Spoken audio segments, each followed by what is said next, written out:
मैंने मंजुला को खत लिख दिया है, जाकर इसे डाकघर में दे आओ। क्या लिखा है आपने खत में? मैंने उसे सारे बंधनों से, सारे वचनों से, सारी कसमों से आजाद कर दिया है, क्योंकि मैं भी उस दोस्त की तरह आजाद होने वाला हूं। साईं बाबा, मुझे बंधन से मुक्ति नहीं चाहिए। मैं अपने पति के बंधन में ही बंधी रहना चाहती हूँ। क्यों मेरे पति मौत के डर से बाहर नहीं आ रहे हैं? क्यों वो ठीक नहीं होते? मैं कह देती हूँ बाबा, सिर्फ मृत्यु ही मुझे उनसे अलग कर सकती है। ये तो एक कागज का टुकड़ा है।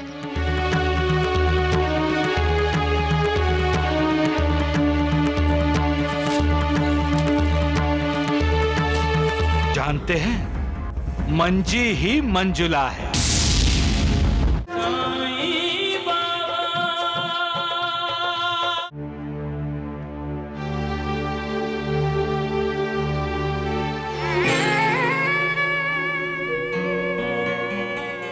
आपकी आंखों में आंसू? हाँ, मेरे मरने के बाद मेरे लिए किसी की आंखों में आंसू नहीं आएंगे, इसलिए मरने से पहले अपनी मौत पर मैं ही रो रहा हूं। मैंने कितनी बार आपसे कहा है कि आपको यहाँ जिंदगी देने के लिए लाया गया है। तो फिर क्यों छीन ली गई उसकी जिंदगी? वो तो जीना चाहता था। कहा भी था उसने कि उसे जिंदगी से प्यार हुआ है, जीने की उम्मीद जाग गई है। क्या हुआ उस उम्मीद का?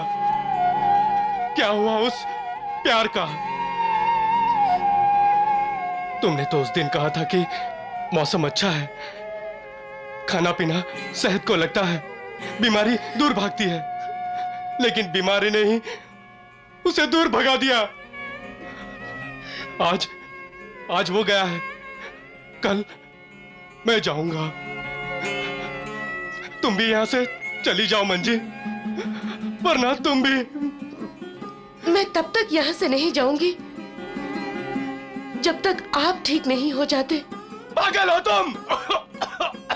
मरने का इतना ही शौक है तो पहाड़ से नीचे जाकर कूद जाओ।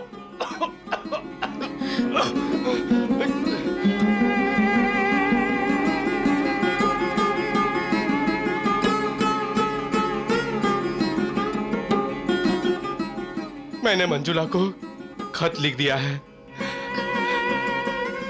जाकर इसे डाकघर में दे आओ।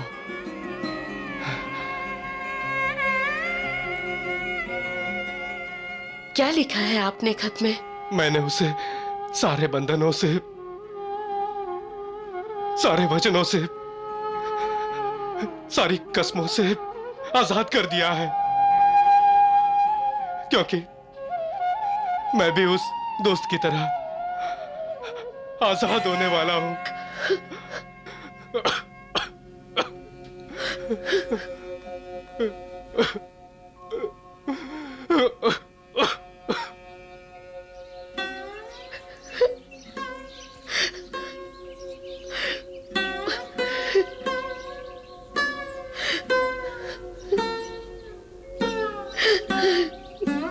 ये जगत एक बंधन है और इंसान का शरीर भी एक बंधन है जो सांसों से जुड़ा है। जब प्राण रूपी सांस इंसान का शरीर छोड़ देता है, वो बंधन से मुक्त हो जाता है। साईं बाबा, मुझे बंधन से मुक्ति नहीं चाहिए। मैं अपने पति के बंधन में ही बंधी रहना चाहती हूँ। साईं बाबा, क्या आप मुझसे रूठे हुए हैं? क्या मुझसे कोई पाप हुआ है? फिर क्यों मेरे साथ ये अन्याय हो रहा है? क्यों मेरे पति मौत के डर से बाहर नहीं आ रहे हैं? क्यों वो ठीक नहीं होते? मैं कह देती हूं बाबा, सिर्फ मृत्यु ही मुझे उनसे अलग कर सकती है। ये तो एक कागज का टुकड़ा है।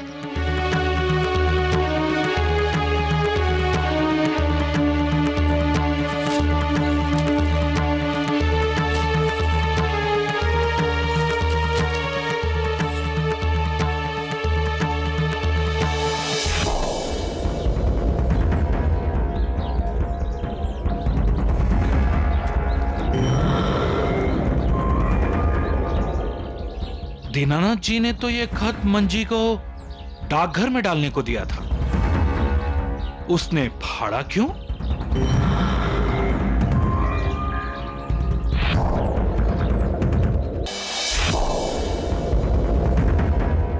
ये क्या कर रहे हो तुम? आपकी आंखें खोल रहा हूं दीनानाथ जी।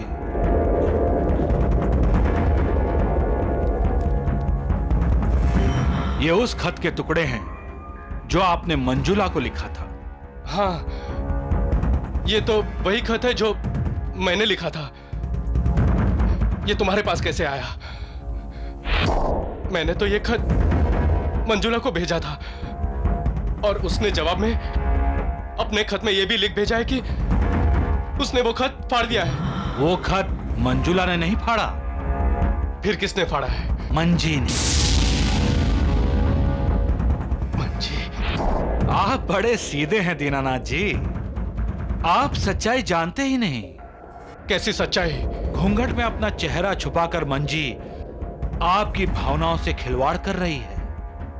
वो खुद खत लिखती है और आपसे कहती है कि खत मंजुला ने भेजा है। झूठ बोल रहे हो तुम। मैं झूठ बोल रहा हूं, ठीक है, लेकिन ये खत और मंजुला के लिखे हुए खत तो झूठ नहीं बोलेंगे।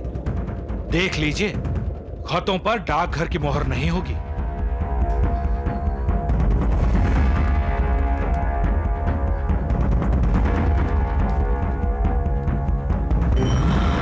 अगर डाकघर की मोहर नहीं है तो राखी ने ये खत दिए कैसे? इसका मतलब है खत डाकघर में गए नहीं है।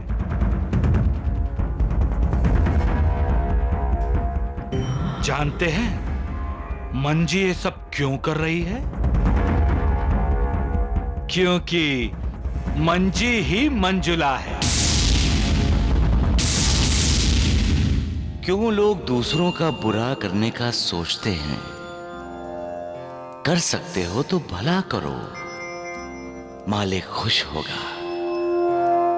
कभी किसी का बुरा न सोचो, न करो, क्योंकि बुरे काम का नतीजा बुरा ही होता है। कहते हैं ना, जो दूसरों के लिए गड्ढा खोदता है वो खुद उसी गड्ढे में गिरता है। दूसरों का बुरा करने से कभी ये साबित नहीं होता कि तुम अच्छे और सच्चे इंसान हो। जब हम किसी का बुरा करते हैं तो अपनी आत्मा की हत्या करते हैं, और आत्मा की हत्या के बाद मालिक से रिश्ता कैसे जोड़ा जा सकता है? क्योंकि हमारा बुरा कर्म देखकर मालिक को दुख होता है। जो मालिक हमें सुख देता है, क्या हम उस मालिक को दुखी करेंगे? सबका मालिक एक। आपका खत आया है मंजुला का।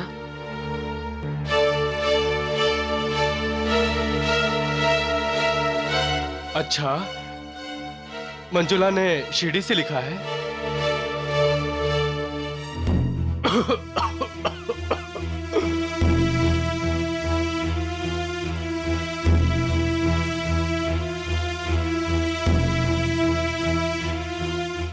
लेकिन इस पर तो डाकघर की मोहर ही नहीं लगी है। कहीं ये खत तुम्ही ने तो नहीं लिखा?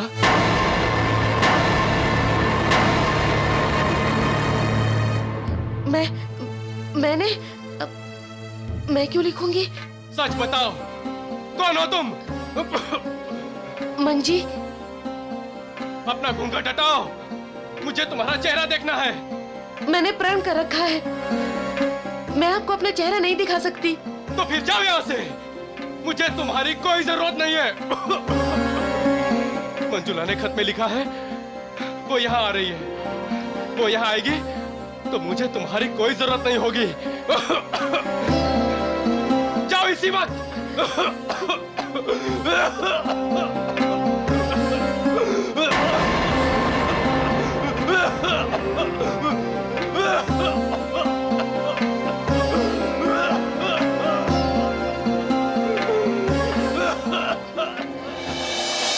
इंसान हालात के सामने मजबूर हो जाता है, कभी अपनों के सामने तो कभी परायों के सामने।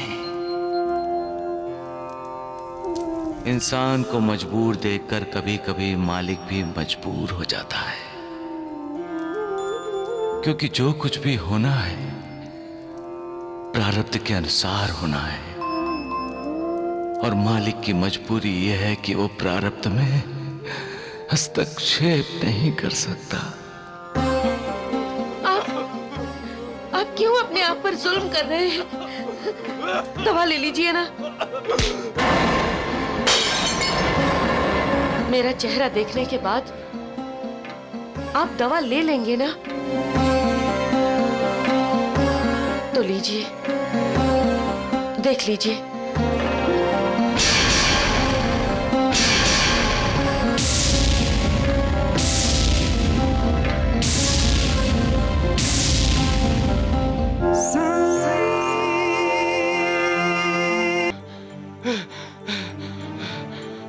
तुम जिंदगी को मजाक समझती हो? जानबूझकर मरना चाहती हो? जाओ, चली जाओ यहां से।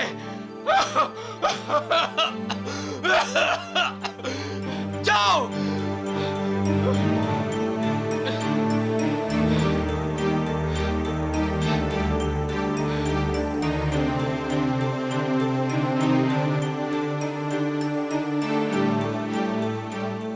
अब जिएंगे तो साथ साथ और मरेंगे भी तो साथ साथ। ये मैंने प्रण लिया है और साईं बाबा से भी यही वादा कर लिया है।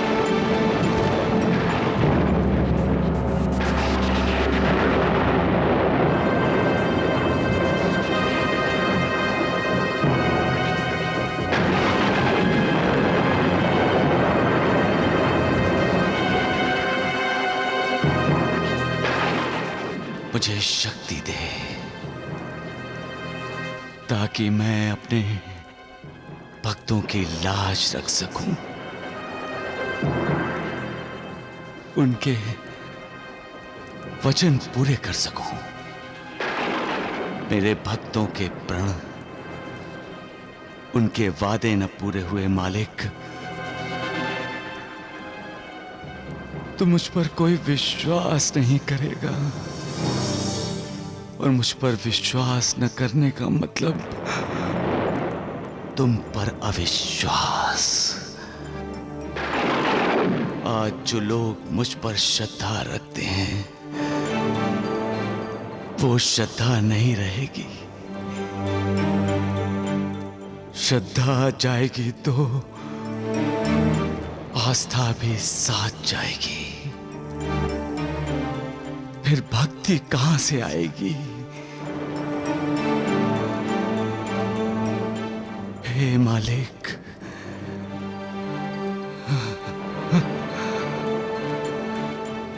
तुमने मुझे सबको करुणा देने के लिए भेजा है। अब मैं तुमसे करुणा मांग रहा हूं। हे करुणा कर, करुणा करो, दया करो।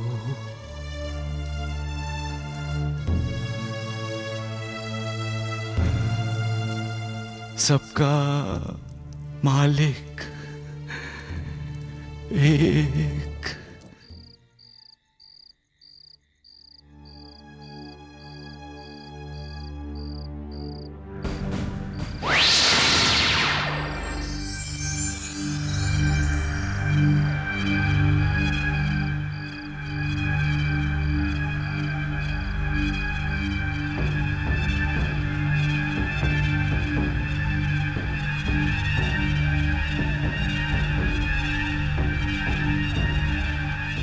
अब तक सो रहे हो तुम?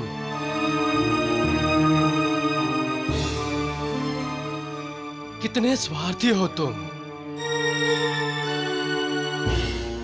लेकिन प्यार स्वार्थी नहीं होता है दीनानाथ। मंजुला इसकी मिसाल है। तुम्हें जानलेवा बीमारी है और इस बीमारी से तुम्हें बचाने के लिए इसने अपनी जान खतरे में डाल दी है। और तुम प्यार करते हो ना इसे, अपनी पत्नी मानते हो ना इसे, तो क्यों इसकी जान के दुश्मन बने हो? तुम्हारी बीमारी मंजुला को लग गई तो क्या तुम इसे मरने दोगे? ये तुम्हें छोड़कर नहीं जाती है, तो तुम इसे छोड़कर चले जाओ। मंजुला को बचाना चाहते हो तो यही एक रास्ता है। ठीक कह रहे हो तुम।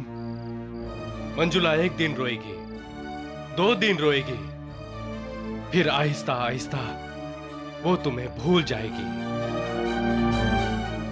और नई जिंदगी की शुरुआत करेगी। तुम भी तो यही चाहते हो ना? हाँ, यही चाहता हूं मैं। मंजुला सदा सुखी रहे, यही इच्छा है मेरी। मैं इसी वक्त चला जाता हूं।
कहीं दिखाई नहीं दे रहे।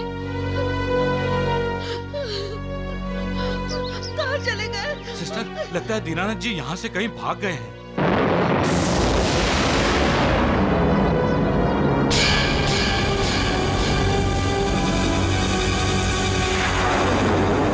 मंजी, मंजी क्या हुआ? मंजी, मंजी, मंजी क्या हुआ? लगता है बेहोश हो गई।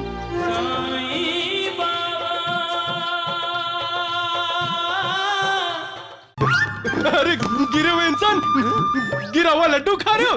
खाओ खाओ खाओ खाओ खाओ खाओ खाओ खाओ। कम वक्त मारे। नास्तिक भी आस्तिक बनता है, लेकिन कब? जब उससे शुभ कर्म होने लगते हैं, जब उसके जीवन में शुभ घटनाएं घटने लगती हैं, तब उसे ईश्वरीय अस्तित्व का साक्षात्कार होता है। उससे पहले तो वो अपने अहंकार के अधीन होकर मालिक को आंख दिखाता है, मालिक के सामने गर्दन ऊपर उठाकर चलता है। उस वक्त वो ये भूल जाता है कि गर्दन ऊपर उठाकर चलने वाला मुंह के बल गिरता है। हाँ तो द्वारकानाथ जी, आपका चोर से क्या रिश्ता है? अरे चोर से मेरा क्या रिश्ता हो सकता है? मैं भगवान का पुजारी साधु, और चोर का क्या है? चोर तो चोर होता है। हाँ। आप चोर को पहचानते हैं? जी नहीं। चोर को चोरी करते देखा आपने? नहीं देखा। चोर शिरडी में आया था? मुझे नहीं पता। तो आपने साईं बाबा और चोर को मिलते कब देखा? मैं पहले ही अर्ज कर चुका हूँ फौजदार साहब, मैंने कुछ नहीं देखा। तो आपने साईं बाबा पर इतना बड़ा इल्जाम कैसे लगाया?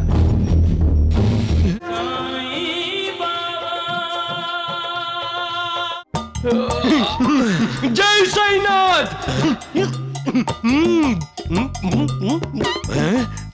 बंदर नानावली, तुम किसका इंतजार कर रहे हो? हैं?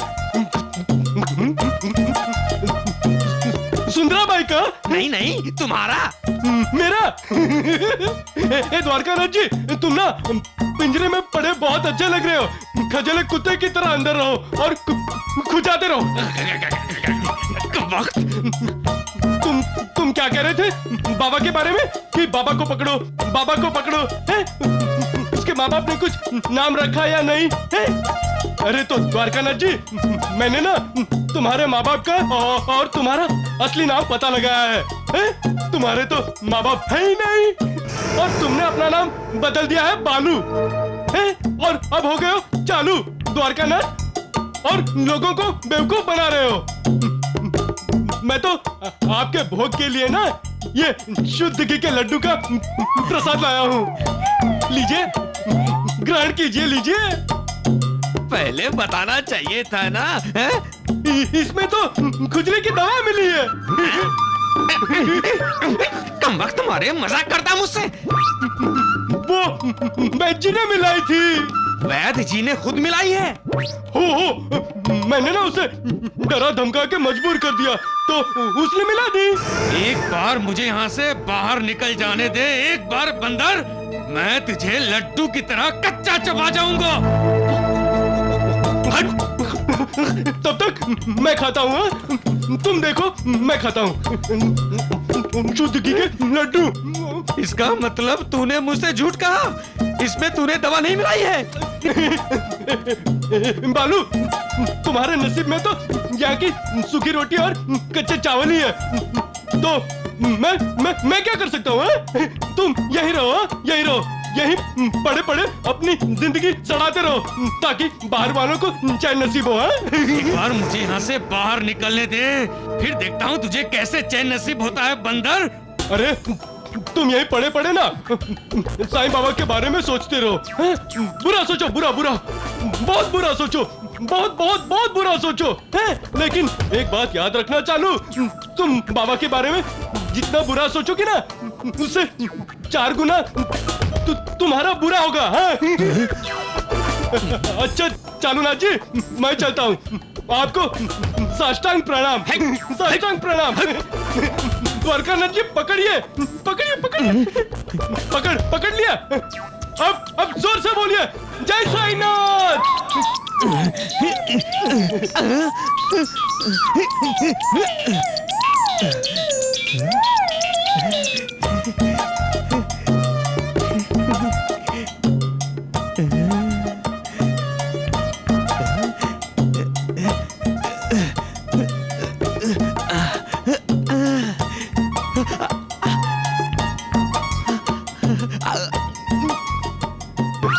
अरे गिरे हुए इंसान, गिरा हुआ लड्डू खा रहे हो? खाओ खाओ खाओ खाओ खाओ खाओ खाओ खाओ। कम वक्त मारे, हट, निकल यहाँ से, हट।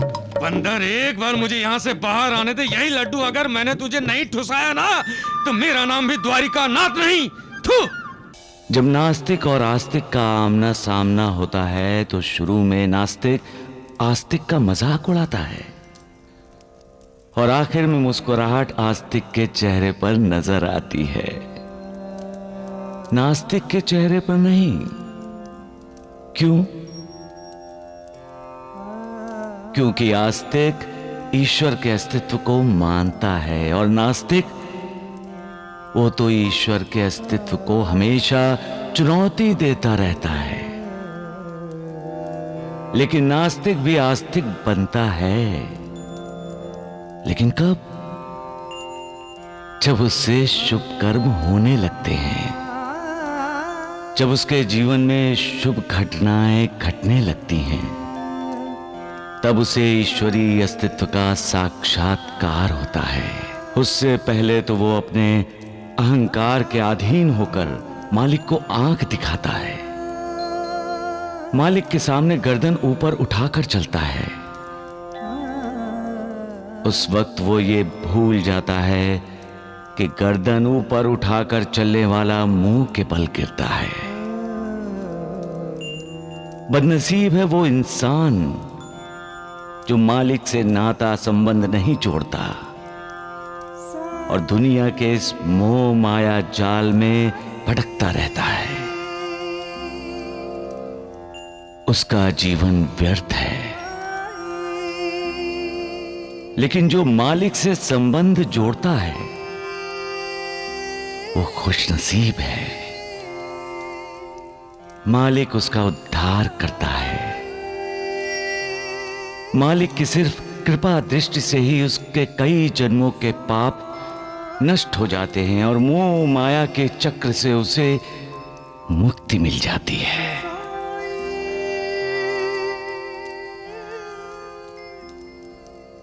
साई राम साई श्याम दुख भंजन तेरु नाम।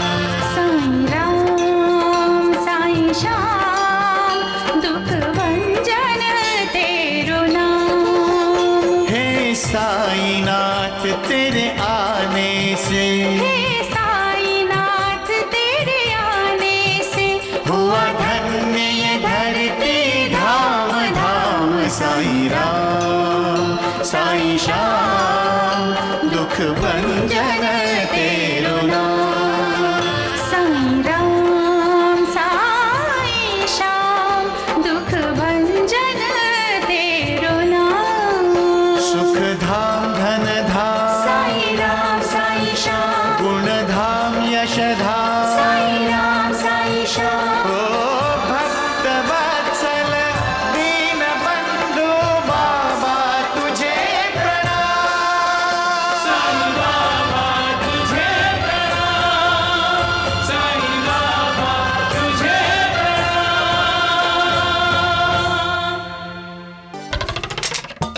द्वारिकानाथ, आपको फौजदार ने बुलाया है।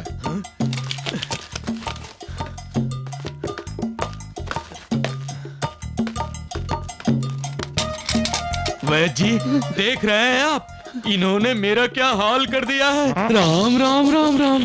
कुछ ही दिनों में कितने पतले दुबले हो गए द्वारिकानाथ जी। सूरज जैसा चमकता हुआ चेहरा अब जली हुई रोटी लग रही है। राम राम राम। फौजदार साहब, मेरी विनती पर गौर कीजिए और छोड़ दीजिए इन्हें। नहीं नहीं, फौजदार साहब अभी इन्हें नहीं छोड़ सकते हैं। हाँ, अभी तक तहकीकात नहीं हुई है। क्यों फौजदार साहब? बिल्कुल, अभी तक तफ्तीश बाकी है वैद्य जी। तो फिर जल्दी कीजिए ना फौजदार साहब। ना ना वैद्य जी, जल्दी किसी भी काम में अच्छी नहीं होती। सारा काम चौपट हो जाता है। हाँ, और आदमी पोपट हो जाता है। अरे चुप करो, नहीं तो मैं तुम दोनों को धोपट दूंगा। हाँ तो द्वारकानाथ जी, आपका चोर से क्या रिश्ता है? अरे चोर से मेरा क्या रिश्ता हो सकता है? मैं भगवान का पुजारी साधु, और चोर का क्या है? चोर तो चोर होता है। हाँ। आप चोर को पहचानते हैं? जी नहीं। चोर को चोरी करते देखा आपने? नहीं देखा। चोर शिरडी में आया था? मुझे नहीं पता। तो आपने साईं बाबा और चोर को मिलते कब देखा? मैं पहले ही अर्ज कर चुका हूँ फौजदार साहब, मैंने कुछ नहीं देखा। तो आपने साईं बाबा पर इतना बड़ा इल्जाम कैसे लगाया? आप धूलिया में थे और चोर धूलिया में पकड़ा गया, यानी कि आप चोर के साथी भी हो सकते हैं, और चोर का साथी होने के इल्जाम में मैं आपको जेल भेज सकता हूं। वाह वाह वाह, कितना नेक ख्याल है आपका। ख्याल नेक है तो काम भी नेक कीजिए। इन्हें जल्दी से हवालात में डाल दीजिए। अरे अपनी जबान बंद नहीं रख सकते तुम दोनों? मैं आपको सच बताऊं फौजदार साहब, वो जब इंस्पेक्टर साहब ने मेरे सामने फकीर का वर्णन किया तो मुझे लगा कि वो फकीर साईं बाबा ही हो सकते हैं। हाँ। इसलिए मैंने साईं का नाम बता दिया। फौजदार साहब, अब तो ये बेकसूर हैं, आप इन्हें छोड़ देंगे ना? मुझे न्यायाधीश साहब से लिखकर इजाजत लेनी होगी, तब तक ये हवालात में ही बंद रहेंगे। हा, कितने भाग्यशाली है द्वारकानाथ जी। ढोंडू, इन्हें तपस्या करनी थी, और तपस्या के लिए हवालात से अच्छा एकांत और कहाँ मिलेगा इन्हें? नालायकों! फौजदार साहब, राम राम राम राम, सत्य कह रहे हैं आप। अरे राम राम राम, क्या हो गया इस बंदर नानावली को? हैं? अरे ढूंढू जरा हाथ दे। अरे अरे भगवान। नानावली चाचा, वैद्य जी आए हैं, अब आप बिल्कुल ठीक हो जाएंगे। हाँ, राम राम राम, जब देखो पूरे गांव में नौटंकी करता रहता है। हैं? अब क्या हुआ तुम्हें नानावली? देखो वैद्य जी, इसे खुजली वाली दवा फिर से दे दे क्या? नानावली फिर से हमसे दुश्मनी मोल नहीं लेगा। अरे चुप करो मूर्खों। नानावली, पेट में दर्द है? हाँ वैद्य जी, पेट में ही दर्द है। अरे लेकिन ये क्यों नहीं बोल रहा है? हैं? अरे नानावली, मुंह में क्या रखा है? मुंह क्यों बंद है? वो पेट में दर्द हो रहा है ना वैद्य जी, इसीलिए। अरे वैद्य जी, इसका पेट तो देखो कितना फूगा हुआ है, लगता है इसको बच्चा होने वाला है। मूर्ख, कभी आदमी को बच्चा होते हुए देखा है? अरे चुप करो मूर्खों। यहाँ दर्द है? नहीं? यहाँ? यहाँ? अरे राम राम राम। सत्यानाश हो गया। अरे नानावली बंदर, मेरा वैद्य कुलकर्णी का अपमान कर रहा है तू। और तुम वैद्य जी, तुम भी तो द्वारकानाथ के साथ मिलकर बाबा का अपमान करते हो, हैं? तो मुझसे सम्मान की उम्मीद क्यों रखते हो? अच्छा अच्छा, हाँ, और गोटिया, तुम सब भी मिले हो इसके साथ? सबको देख लूंगा मैं। हाँ। अरे तकलीफ करने की जरूरत नहीं है वैद्य जी, हम लोग आपको देखेंगे। हाँ? आपको से बांध के पेड़ पर लटका देंगे, और वो द्वारकानाथ नहीं आएगा छुड़ाने के लिए। अगर ये दगड़ू ढोंडू आए ना यहाँ, तो इसको भी लटकाऊंगा। आओ। अरे क्या करो? अरे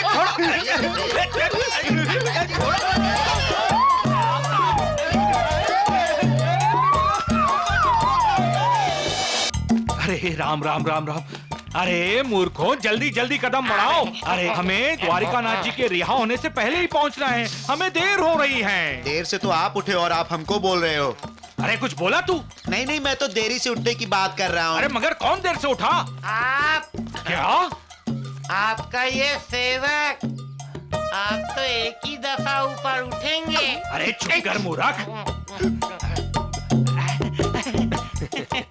अरे वैद्य जी, अरे राम राम राम, द्वारिकानाथ जी। अरे अरे मैं कह रहा था तुमसे कि देर हो जाएगी मूर्खों, देर हो गई। द्वारिकानाथ जी की जय, द्वारिकानाथ जी की। अरे बोलो मूर्खों, जय। आपको खुली हवा में देखकर मन प्रसन्न हो गया है। राम राम राम। आखिर सच्चाई की जीत हुई वैद्य जी। लेकिन मुझे एक बात समझ में नहीं आई, आप लोग पुलिस थाने क्यों नहीं आए? अरे राम राम, इन मूर्खों की वजह से देर हो गई। अरे मुंह क्या देख रहे हो, हाल डालो। हाँ, अरे राम राम, मुझे नहीं, अरे द्वारिकानाथ जी को। द्वारिकानाथ जी की जय, द्वारिकानाथ जी की जय, द्वारिकानाथ जी की जय। क्या बात है भाई, कल तक तो तुम दोनों मेरे खिलाफ बातें करते थे और आज कल तक आप डूबता हुआ सूरज थे और हम हमेशा उगते हुए सूरज को प्रणाम करते हैं। हाँ, आज आप फिर उग गए। इसीलिए शिरडी वाले आपका स्वागत करना चाहते हैं। अरे राम राम। द्वारकानाथ जी, और स्वागत के लिए आपकी सवारी तैयार है। आओ द्वारकानाथ, गधे पे बैठो, इसी में आपका सम्मान है, क्योंकि आप ना गधे से भी गए गुजरे हैं। जी, अरे अरे मूर्खों, कहाँ जा रहे हो? आइए आइए बैठिए।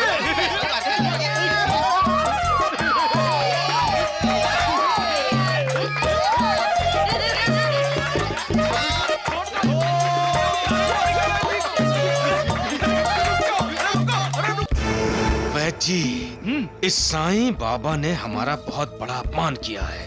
हाँ, बिल्कुल किया है। पहले आपको हवालात ने बंद करवा दिया। हाँ, फिर नानावली ने गधा बनाकर नहीं नहीं गधे पर बैठाकर आपका जुलूस निकाला। ढूंढू टगड़ू, ज्यादा चप्पड़ चप्पड़ ना करो, नहीं तो मैं तुम दोनों का ऐसा जुलूस निकालूंगा, ऐसा जुलूस निकालूंगा कि तुम गधे पर नहीं, गधे तुम पर सवार होकर निकलेंगे। हैं? अरे वैद्य जी, जब धोंदू दगड़ू जैसे अपने ही चेले हमारा अपमान करेंगे तो शिरडी वाले भला क्यों पीछे रहेंगे? और वो बंदर नानावली, वो तो शनि की तरह मेरी राशि में जमकर बैठा है। लेकिन अब मैं और बर्दाश्त नहीं करूंगा, मैं बदला लूंगा वैद्य जी, मैं बदला लूंगा। राम राम। उस साईं बाबा ने मुझे जेल भिजवाया था ना, मैं उस साईं बाबा को जेल भिजवा के रहूंगा।